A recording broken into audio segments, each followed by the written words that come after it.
早上的7:13出车了，送了一单来南站，在那个山河各宴承建的，这单达标57.8块。今天早上还可以哦，1.3个小时2单82。老规矩，早上只要是在9点钟之前到了南站，我就直接放工去万科魅力之城。刚到万科啊，来了个调度，老东家应该也是在这附近，这个调度必须要给，绝对有单。来了，我在这一掉头，还好没掉过去，来了一单回那个万家丽，下午的2:18，这是今天的第2个大单。刚到就秒了一单，去那个树木岭的，我勒个去，这一单给我搞到什么地方来了？看这里面的路，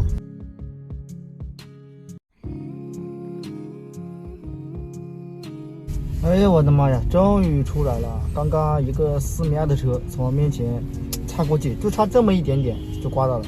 这条路是在那个十字岭啊，这里面这个老城区应该有人也走过啊，这里面真的太险了，我每次走这条路啊都提心吊胆的，因为太窄了。又接了一单回南站，这一次我一定要在南站搞一个牛皮的大单出去。这一单有点近哦，大概是打了12块钱。来了一单雨花区，没多远。又来南站了，南站2进2出。这一次接的单要稍微远一点，干到五一广场去了，还可以。这一单达标打到46。但这一单就是走了快速路线，湘福路高架转湘江路。大家在南站的话，也可以和乘客沟通啊。如果说乘客别来赶时间，是吧？像刚刚这个乘客他就是赶时间，赶着来吃饭。不过他刚刚在路上他要晕车，他说坐我们这个电车啊特别晕，他说自己开车的还不晕。万达这里好堵呀，这么多车。到达目的地，请提醒。7块3，哎呀，我天呀！拍了一晚上的蚊子，看一下我晚上的单的质量：6块8、6块1、6块1、8块、6块3，又来一个蚊子。看，今天晚上的第一个百丽，加了一单去湖南大学的。现在是晚上的10点50才到家，今天跑了13个小时，跑了28单，才454的流水。今天又是一个15个小时的跑车生活，早上7点钟出门，晚上11点钟到家。但是今天这个流水让我不是很满意啊，13个小时才450块钱，主要就是晚上那一段时间在梅溪湖一直在拍那种1、2公里的蚊子。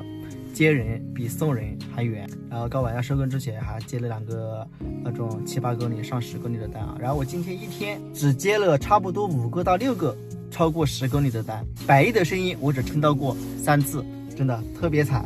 然后虽然说今天跑得这么差，其实我对明天还是充满希望的，是吧？我不能因为今天这么低的流水来影响我明天正常的出车啊。如果说把这个出车规律一打乱，我后面的话跑起来会更加的累。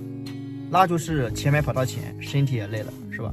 起码现在我的流水相对来说比我预期的会低一点点，但是还没有达到那种低谷啊，特别差了。这段时间大家跑车的话也是一样的啊，但是真的特别少。你们如果说真的想要跑高流水是比较困难的，但是你们说要想跑到像我这种流水啊，30多块钱1个小时到40块钱1个小时的样，其实今天有很多人跑的是比我好的。